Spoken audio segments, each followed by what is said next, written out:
السلام علیکم تمام دوستوں کو خوش آمدید۔ دادو جان کی کہانیاں سننا تو سبھی کو پسند ہے نا۔ اگر آپ کو بھی دادو جان کی کہانیاں پسند ہیں تو میرے چینل کو سبسکرائب کریں اور بیل کے بٹن کو آن کر دیں۔ شکریہ۔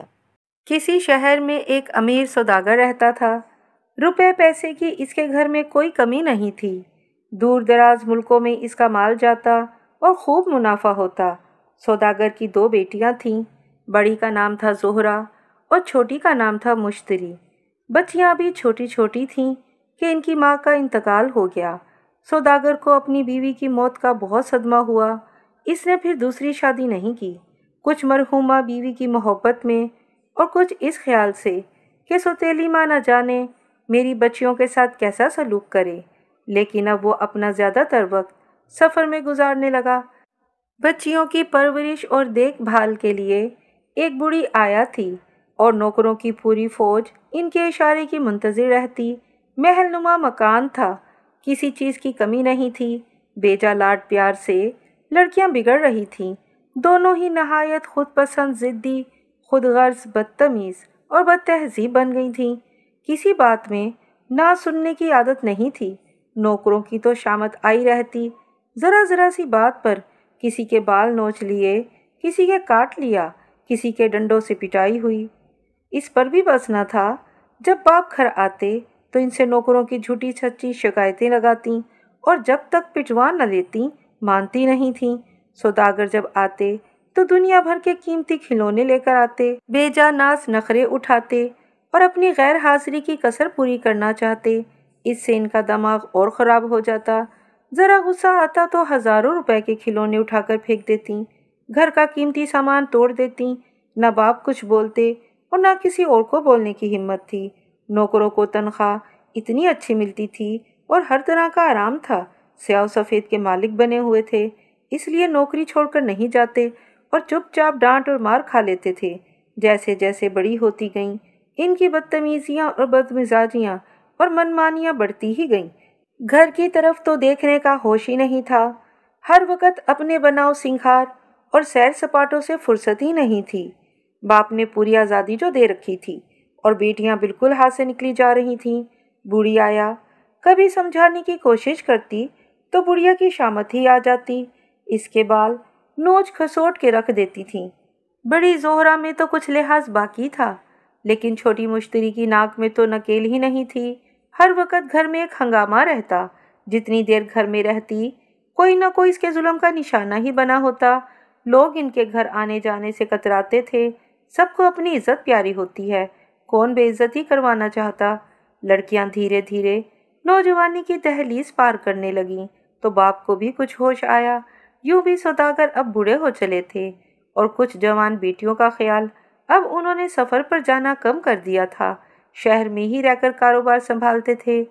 گھر میں رہنے کا موقع ملا تو بیٹیوں کے رنگ ڈھنگ بھی کھلے۔ سخت پریشان تھے اور چاہتے تھے کہ کسی طرح ان کے ہاتھ پیلے ہو جائیں۔ رشتوں کی کمی نہیں تھی، حالانکہ ان کی بدتمیزیوں کے چرچے دور دور پھیلے ہوئے تھے، لیکن کروڑ پتی باپ کی اولادیں تھیں۔ باپ کا جو کچھ تھا انہی دونوں کا تھا۔ لالچ بری بلا ہے، لوگ پیسے کی خاطر یہ کڑوا گھونٹ بھی پینے کو تیار تھے، لیکن ان لڑکیوں کو کوئی بھاتا ہی نہیں تھا۔ جو کوئی رشتہ آتا اس میں 100 عیب نکال کر رکھ دیتی۔ کسی لڑکے کا رنگ کالا ہے تو کسی کا پھیکا شلجم، کسی کی آنکھیں چھوٹی ہوتی تو کسی کی ناک چپٹی ہوتی، کوئی بہت لمبا ہوتا تو کوئی چھوٹا۔ شکل صورت اگر ٹھیک ہوتی تو ان کے طور طریقے پسند نہیں آتے۔ کوئی گنوار ہوتا تو کسی کا ہنسی کا انداز خراب ہوتا تو کسی میں الو یا گدھے کی شباہت نظر آ جاتی۔ غرض ہر رشتے میں ہزاروں نقص نکالے جاتے اور نامنظور کر دیا جاتا۔ کئی دنوں تک دونوں بہنیں آنے والے رشتوں کا مذاق بناتی رہیں۔ آخر اللہ اللہ کر کے زہرہ کی شادی ہو گئی، لیکن مشتری کو تو کوئی پسند ہی نہیں آتا تھا۔ اس کی خودسریاں اور بدتمیزیاں حد سے بڑھ گئی تھیں۔ لوگ ان کے گھر میں قدم رکھتے ہوئے گھبراتے تھے کہ کیا پتہ کب کس کی عزت مٹی میں ملا دے۔ سوداگر سخت پریشان تھے۔ بیٹی کے رنگ ڈھنگ اور اس کی فکر نے انہیں وقت سے پہلے بوڑھا کر دیا تھا، اور وہ باپ کی بھی ایک نہیں سنتی تھی۔ عمر 30 کے قریب پہنچ رہی تھی۔